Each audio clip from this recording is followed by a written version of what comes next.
سلام، اینجا کاروبار است.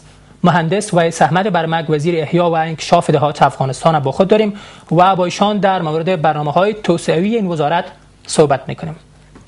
آقای برمک به کاروبار خوش آمدین. تشکر از دعوت شما و خوش هستم که در خدمت شما و خدمت مردم افغانستان قرار دارم. خب آقای برمک، در یک دید کلی افغانستان یک جامعه زراعتی هست. بیشتر از 80% کل جمعیت افغانستان مشغول به زراعت هستند و به تعریف دیگر در روستاها زندگی میکنند. از این بابت می توانیم ادعا کنیم که مسئولیت توسعه‌ای بیشتر از 80% جمعیت افغانستان به دوش وزارت احیا و انکشاف دهات افغانستان هست. از عهده این مسئولیت تا چه حد بیرون آمده وزارت احیا و انکشاف دهات؟ بسم الله الرحمن الرحیم. اول از تشکر از شما و بسیار زیاد خوش هستم که امروز در خدمت شما هستم و از طریق شما در رابطه با برنامه توسعه‌ای وزارت انکشاف دهات بر مردم خود و بر شما معلومات میتیم. در رابطه با سوال شما باید بگیم که واقعا یک مسئولیت بسیار بزرگی است که به عهده وزارت انکشاف دهات است، اما باز ما باعث یکی از ارگانهای حکومت یا یکی از ادارات سکتوری حکومت تنها نیستیم. باز در این مبارزه که فعلا یا در این روند انکشاف و توسعه به خاطر رساندن خدماتی که مردم افغانستان در یا جمعیت 80% مردم افغانستان از ما توقع داره، باز در این پروسه ما تنها نیستیم. همکارا و شرکای کاری ما در داخل حکومت است. وزارت انکشاف دهات در هماهنگی بسیار نزدیک با چند وزارت دیگه فعالیت‌های خود برای توسعه دهات پیش میبره. وزارت انکشاف دهات است، وزارت زراعت است، وزارت انرژی و آب است، وزارت فاید عامه است، وزارت معارف و همینطور وزارت صحت است، محیط زیست است.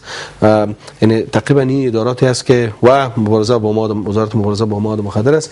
این وزارت‌هایی است که فعلا در یک حلقه حکومتی یا سکتوری کار میکنیم و این حلقه شامل همین وزارت‌هایی که من خدمت شما یاد کردم شامل همین اعضای همین حلقه هستند و دلیلی که علاقه به وجود آمده که به نام علاقه زراعت و انکشاف دهات است به خاطر این است که ما بتونیم پلان‌های توسعه‌ای خود برای دهات افغانستان هماهنگ بسازیم و در مجموع برای انکشاف و توسعه دهات و بالاخره محلات افغانستان در مجموع بگیم. در این راستا باز مسئولیت بزرگی که مربوط ما میشه، چون همونطور که شما گفتین قسمت اعظم نفوس افغانستان باز در ده و قریه است. باز در ده و قریه دیگه باز مسئولیت بیشتر متوجه ما میشه و تا حد زیاد هم مربوط به وزارت زراعت میشه، چون همونطور که شما گفتین افغانستان یک کشور زراعتی است و در اینجا باید تلاش‌ها به صورت هماهنگ و مجانبه صورت بگیره که هم زراعت افغانستان رشد کنه و در این زمان سیستم‌ها و زمینه‌هایی که باعث رشد زراعت افغانستان و توسعه عمومی در سطح دهات میشه باید از برنامه به صورت هماهنگش پیش بره. خوشبختانه در طول یک دهه گذشته وزارت انکشاف دهات دستاوردهای بسیار خوبی را داشته، البته در چندین بخش یا سکتور. مثلا یکی از مشکلات عمده مردم ما در دهات عدم دسترسیشان به آب آشامیدنی صحی است، چون ما دید ما این است که همین صحت و سلامتی ملت ما و او 80%ش به خدمات افضل صحت و بالاخره برای آب آشامیدنی صحی است. این یکی از اولویت‌های بسیار مهم وزارت انکشاف دهات است.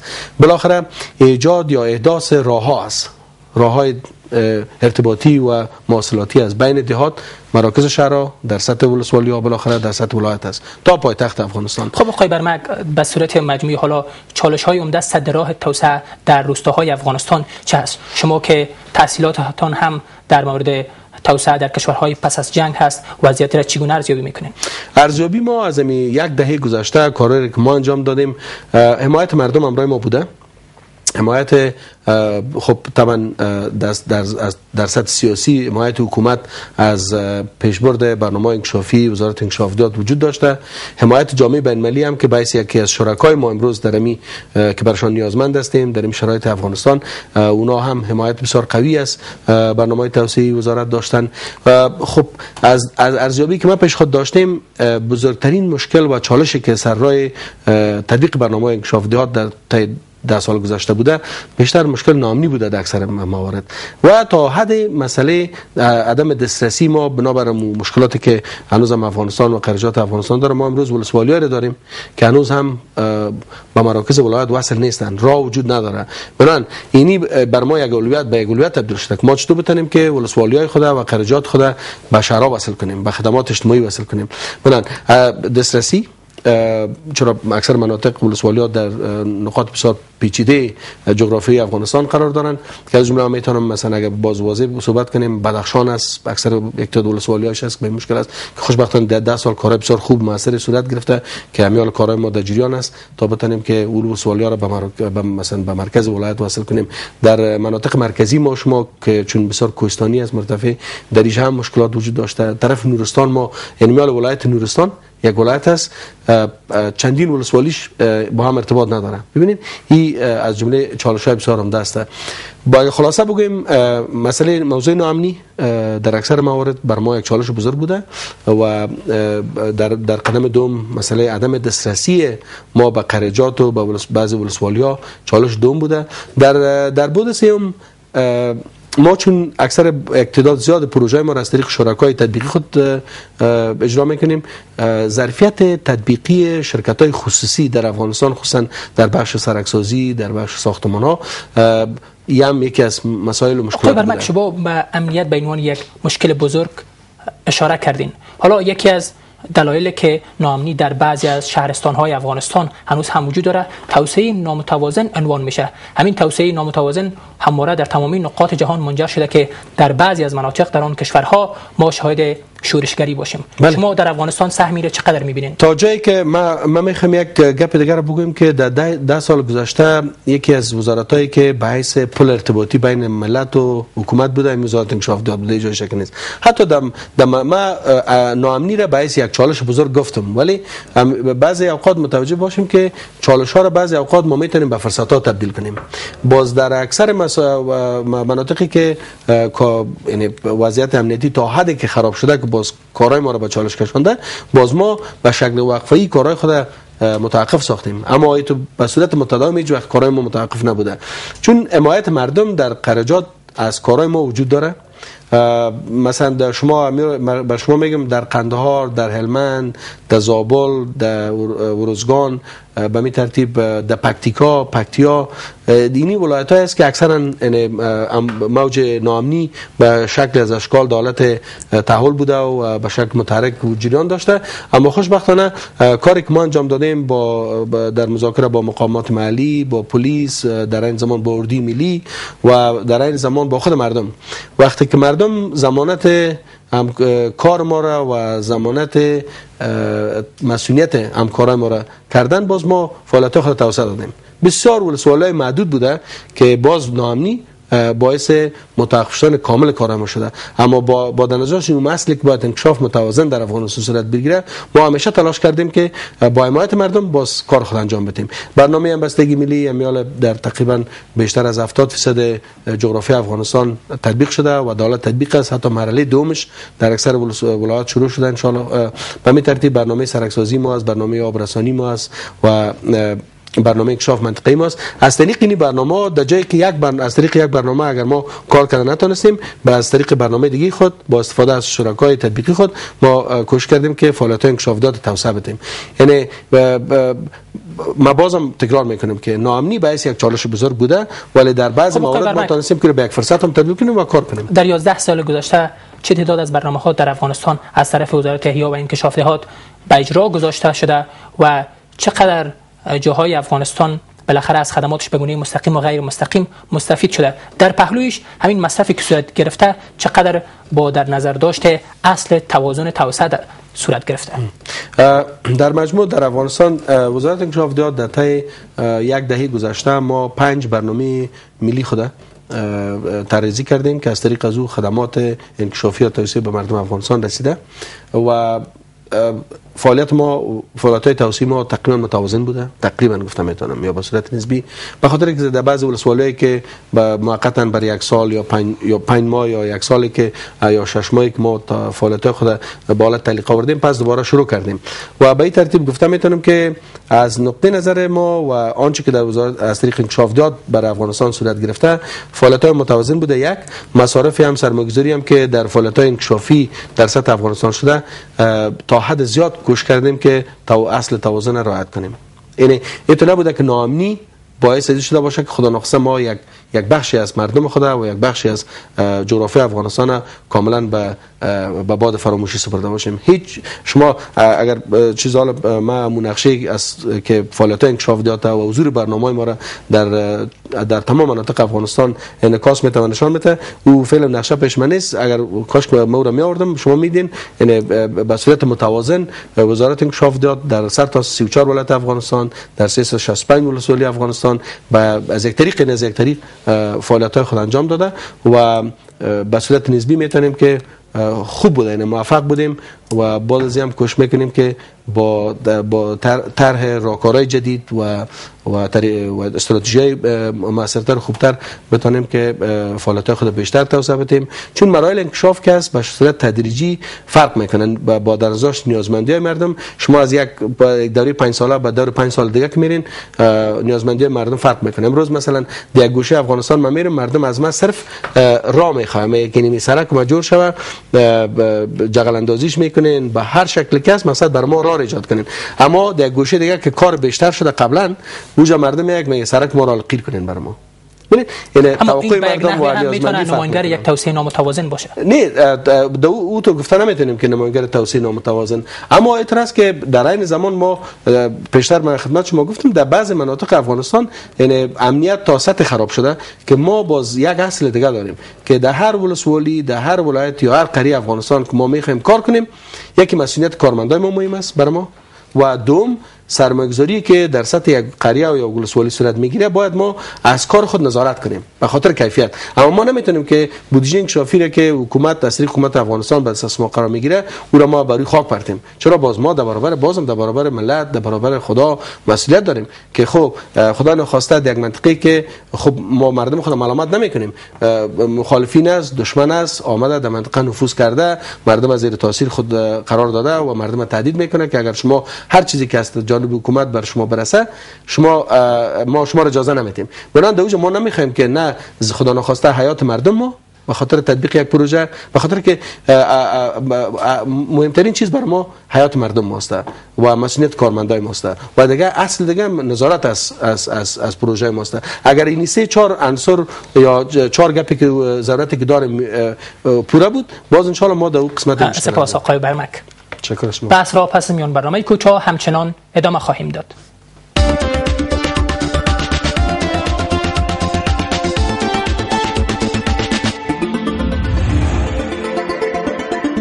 به ادامه برنامه کاروبار از یک خوش آمدید.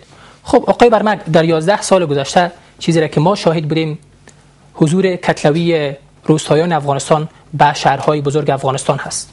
اگر کابل نگاه کنین، هرات نگاه کنین، جلال آباد نگاه کنین، مزار شریف نگاه کنین، به وضاحت نشان میده که سیلی از مردم از روستاها به شهرها مراجعه میکنن.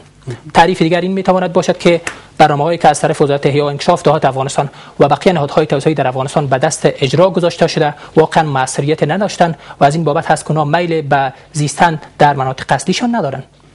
خب برداشت‌ها فرق میکنه. ما او چیزی که شما برداشت میکنین از طریق میدیا یا بعضی اوقات از زبان بعضی کسا میشنین و جای شک ما این برداشت ماست، نظر شماست، اما من به باور هستم که اگر برنامه‌های توسعه انکشاف دهات به وقت زمانش در سالهای 2002 که شروع شد خوشبختانه اگه برنامه طرح‌ریزی نمیشد، برنامه همبستگی ملی طرح نمیشد، برنامه سرکسازی ما نمیشد، برنامه انکشاف منطقه‌ای ما، برنامه آبرسانی ملی 5 برنامه که من پیشتر خدمت شما تذکر دادم.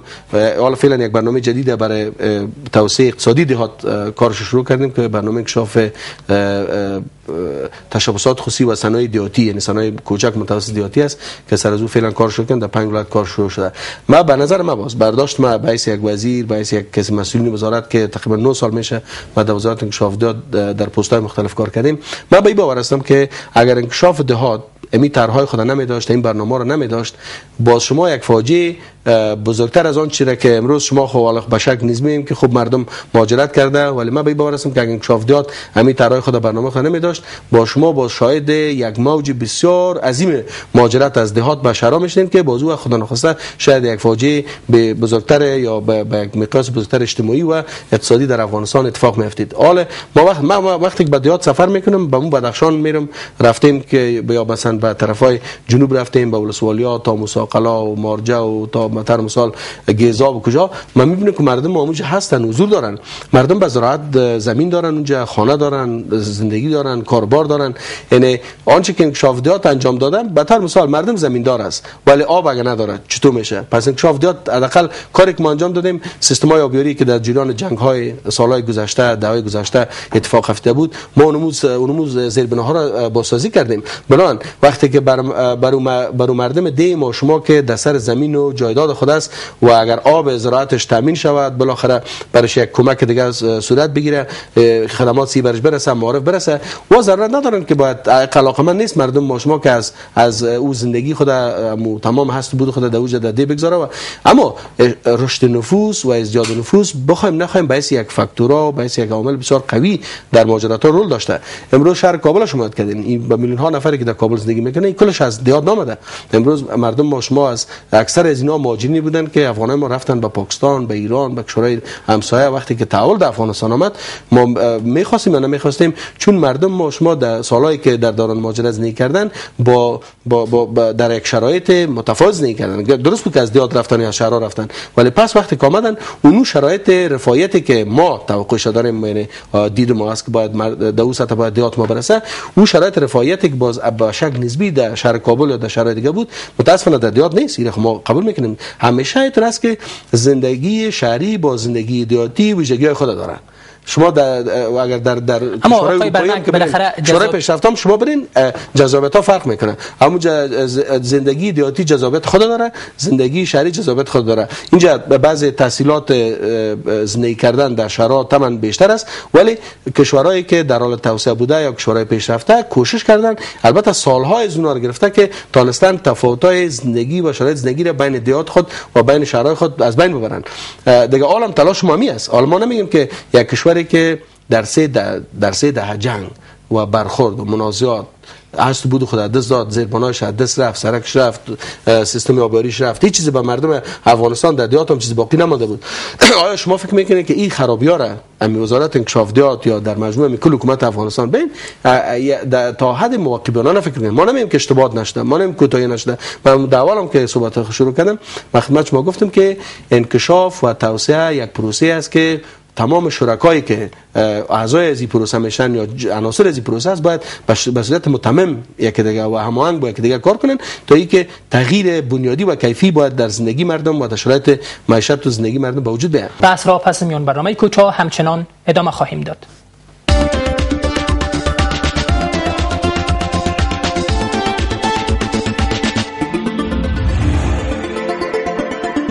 به ادامه برنامه کاربار از یک خوش آمدید. خب آقای برمک در 11 سال گذشته چه مبلغ به خاطر توسعه دهات افغانستان به مصرف رسید؟ در طول 10 سال گذشته تنها از طریق انکشاف دهات در حدود 1.7 بیلیون دلار وزارت انکشاف دهات از جامعه بین المللی و از مساعدی که ما را مساعد یعنی مالی که وزارت انکشاف دهات کمک کردن یا ما به دست آوردیم و از طریق برنامه انکشافی خود به خاطر عرضه خدمات مصرف کردیمش. اما بحث مراقبت این خدمات را که شما ارائه کردین، برنامه‌هایی را که اجرا کردین همواره مورد پرسش قرار گرفته. حالا من هم به عنوان یک فردی که بالاخره خانه‌ای در روستا داره مهاجرت‌های سفرهای به روستا داشتیم. برنامه‌ای که از طرف همبستگی ملی افغانستان اجرا شده درست است. در آغاز کار مسئولیت را در پی داشته و مردم هم خیلی شدید استقبالش کردند اما در قسمت مراقبتش هیچ توجهی صورت نگرفته. به طور مثال سرکی کشیده شده به اون دهات یا هم یک نهر ایجاد شده اما بالاخره پس از اینکه این کار اجرا میشه دیگه هیچ مراقبت ازش صورت نگرفته. امروزه در اکثریت شهرستان‌های افغانستان وقتی شما مراجعه میکنین نمیتونین آثاری از برنامه‌هایی که شما قبلا اجرا کردین ببینین. ما یک کار میکنم که در یکی از سفرهایی که به ولایت داشتم به ولسوالی آتاسد قریه کوشش میکنم از تلویزیون یکی از همکارای شما رو دعوت کنم با خود کارهایی که ما 5 سال پیش کردیم سالهای گذشته کردیم باز نمونهش همونجا میگه همون گاز هم میدان باز همونجا نشان میتیم بر شما که آیا آثار از کار ما هست یا نه. این هم غیر منصفانه است که قضاوت کنیم. اکثرا از بسیاری ولسوالی‌ها به طور مثال یگان دفعه مردم مصاحبه میکنه میگه والا در منطقه ما هیچ کار نشده. باز ما وقتی که رفتیم در اون منطقه برشان نشان دادیم با اسناد پروژه فیزیکی وجود داشته. ما گفتیم که برادر امی پل کی ساخته؟ برای شما می سرک کی ساخته و اینمی جوی کی بر شما جور کرده؟ باز گفتن انکشاف داد. خب خیر میگی کم از دیگه. خب برادر حالا ما نمیگیم که ما خو یک دفعه انقلاب خو ناوردیم در روند انکشاف افغانستان. ما میگیم که انکشاف یک روند، یک پروسه تدریجی است و مطابق با شرایط زمان، مطابق با نیازمندی مردم هر مرحله انکشاف تغییر میکنه. حالا که شما میگین در قسمت حفظ مراقبت سرکا اینمی حال ما در از خصوصا از 2 سال گذشته به این طرف در قسمت بخش، البته در قسمت سرکا ما 2400 کیلومتر سرک دیاتی را از 3400 کیلومتر که از طریق برنامه سرکسازی ما جور کردیم، فعلا 2400 زیر پوشش چیز استراتژی حفظ مراقبت خود آوردیم و با سال 92 و بعد از اون هم پلان داریم که بیشتر 2000 کیلومتر سرک دیاتی را که ما قبلا ساختیم ایرا زیر حفظ مراقبت بگیریم و به این ترتیب سرکایی را که برنامه همبستگی از طریق برنامه همبستگی ملی خود مردم و شوراها ساختن او را هم در حفظ مراقبتش ان شاء الله زیر پوشش ما میه و به این ترتیب پروژه در قسمت پروژه زیربنایی دیگه مثل پروژه تاسیسات برق از برقابی کوچک با استفاده از منابع آب در سطح قرارداد جور شده و همینطور در بخش آبرسانی پروژه ما چاها فاری شده یا شبکه‌های آبرسانی ساخته شده قبلا. اگر عوارضی پیدا کرده باشه ما لیست و دیتاش فعلا پیش خود داریم. اینا بر کل از پلان حفظ مراقبت جور شده. ما با شما کاملا در این قسمت موافق هستم که بدون حفظ مراقبت شما اگر امروز یک افغانی را در حفظ مراقبت مصرف میکنین، اگر 2 سال دیگه همون یک افغانی که امروز مصرف میکنه $1 تا 2 سال دیگه هیچ مصرف نکنین، 2 سال بعد پروژه ناکام میشه و پروژه از بین میره و شاید در وقت $100 مصرف کنین یا بیشتر از اون در حفظ مراقبت مصرف کنین. بنابراین با دانش امی حاصل تلاش ما در برای سالهای بعدی امی است که پروژه‌ای را که قبلا زیر پوشش ما آمده کل ازی شامل پلان حفظ مراقبت ما میشه و به صورت بسیار جدی ان شاء الله و در سالهای بعدی وزارت انکشاف داد از طریق امی برنامه حفظ مراقبت پروژه کارهای ان شاء الله ما مطمئن هستم که بسیار موثر انجام خواهد داد. و یعنی تو هنوز برای حفظ مراقبت برنامه به دست اجرا نگذاشته شده بود ولی به شکل بسیار ابتداییش، ولی حالا همه چیز منظم شده. مثلا برای سرکا ما حالا فعلا استراتژی حفظ مراقبت داریم برای سرکای دیاتی درجه 3. برای سایر پروژه‌های دیگه زیربنایی که مثلا سیستم‌های آبیاری کوچک است یا شبکه‌های آبرسانی است یا به طور مثال سیستم برق است، بر کل ازی حالا هر برنامه ما در بخش خودشان در پلی پلان توسعهشان پلان حفظ مراقبت پروژه هم هماهنگ با او ترتیب و در 11 سال گذشته اگر نگاهی داشته باشیم به نمودار مصرف بودجه توسعه وزارت احیا و انکشاف دهات چه وضعیت را میتونیم شاهد باشیم؟ البته در گذشته میگین یا با آینده میگین شما؟ در 11 سال گذشته روند چگونه پیموده شده؟ روند از نقطه نظر از بود حسابگیری و حسابدهی تا جایی که ما همونطور گفتم من 9 سال در وزارت انکشاف دهات بودیم میتونم بگم که روند مصرف ما پاک بوده، شفاف بوده و یکی از شاخصایی که باز ایگب مرا تایید کرده میتونه اوی است که در طول می 10 سال گذشته ما یا 11 سال گذشته جامعه بین‌المللی یکی از وزارت‌های حکومت، این یکی از وزارت‌ها دیگه وزارت‌ها ولی یکی از وزارت‌هایی که قویاً حمایت مالی کردن به خاطر این بوده که با داشتن برنامه‌های انکشافی بسیار واضح، سیستم و پروسیجرایی را که ما برای تطبیق برنامه خود ایجاد کردیم و تأسیس کردیم این برای دنیا هم قابل قبول بوده، هم برای وزارت مالیه قابل قبول بوده و به خاطر از طریق یک سیستم، یک نظام ما تونستیم هم کمک‌های جامعه بین‌المللی را جذب کنیم و هم مصرف کنیم، پس حساب بدیم. از اون خاطر از این بود گفتم میتونم که سیستم مصرف ما خوب بوده. خب حالا به صورت مجموعی در همه سالی که میگذره ما چه تفاوتی رو میتونیم در مصرف بودجه شاهد باشیم؟ مصرف بودجه توسعه‌ای هیچ وزارت در دولت افغانستان موفق به مصرف کل بودجه توسعه‌ایش نشده، اما وزارت احیا و انکشاف دهات معمولا بالای 50% بودجه توسعه‌ایش به مصرف رسانده. حالا هر سالی که میگذره چه تفاوتی رو در صعود مصرف ما شاهد هستیم؟ حالا خب سالهای گذشته ما مسئولیت مستقیم وزارت نداشتیم، در رده دوم وزارت کار کردیم به حیث معین وزارت، اما همونطور که شما گفتین همیشه بودجه ما بالاتر از 50% بوده مصرف ما. خوشبختانه در سال مالی سال 1391 که در مجموع 9 ماه بود و وقتی که ما مسئولیت رهبری وزارت گرفتم یعنی 8 ماه دیگه باقی مانده بود در سال مالی، در این 8 ماه سال گذشته مصرف ما بالاتر از 50% بود ولی حال مصرف ما در 8 ماه 71% است و این خودش یک تحول بسیار مثبت نشان میده و برای سال بعدی سال مالی که فعلا شروع شده و سال 92 ما با برنامه‌ریزی که انجام دادیم و تلاشایی که صورت گرفته داخل وزارت امیدوار هستم که مصرف ما بالاتر از 80% بره. 2 ماه از سال مالی 1392 گذشته. بله. وضعیت چگونه بوده؟ وضعیت ما حالا فعلا یکی از مشکلاتی که دمی روزهای گذشته داشتیم، هفته پیشتر شما شاهد هستین که بودجه انکشافی و بودجه عادی حکومت در پارلمان 2 بار رد شد و یک ماه تقریبا بیشتر از او خود دو مرحله گذشت. یعنی تقریبا یک 2-3 هفته گذشته که حالا فعلا تقسیط شروع شده، یک سلسله شرایط دیگه را وزارت مالیه یک تعداد فرما و اسنادهای جدید معرفی کرده که او هم باعث سرگیجی و سرگردانی یک تعداد ادارات متاسفانه شده که امی دیروز هم من رئیس مالی خود خواسته بودم، اونا گفتن که یک سلسله تغییرات وزارت مالیه ما معرفی کردن که متاسفانه باعث ایجاد مشکلات میشه.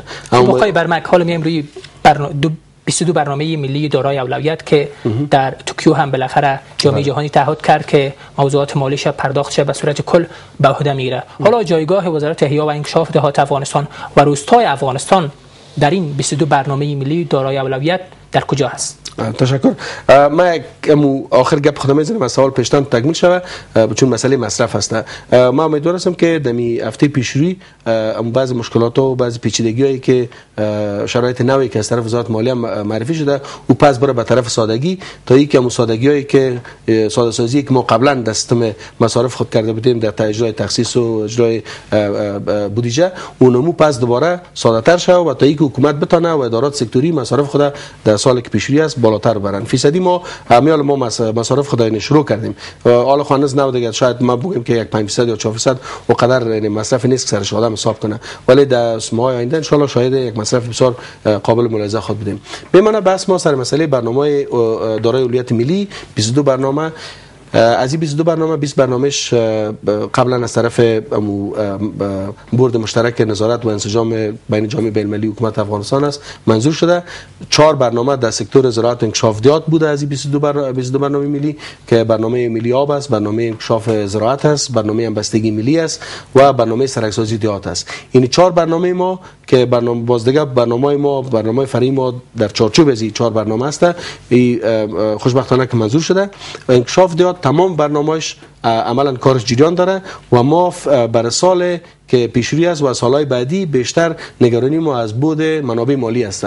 از بود ساختاری ما کدام مشکل نداریم. ساختارهای ما منظم ایجاد شدگی است، مکانیزم‌های عرضه خدمات وجود داره، سیستم مالی ما نظام مالی ما به صورت شفاف و درست وجود داره. ما از اون نقطه نظر ظرفیت و ساختار مشکل نداریم. آنچه که باعث نگرانی ما میشه امکانات مالی که باز بتونیم با استفاده از اون برنامه خود تطبیق کنیم، خصوصا 4-5 برنامه خود از اون زاویه من نگرانی دارم و ان شاء الله تلاش میکنیم که متعهداتی که جامعه بین‌المللی از طریق کنفرانس توکیو در حمایت از 22 برنامه ملی داشته، خصوصا برنامه انکشاف دهات او به تعهدات خودنا پابند باشند و او را عملی بسازن تا یک ما بتونیم عملا به مردم خود خدمت. سپاسگزار آقای برمک از حضورتان در این برنامه. تشکر.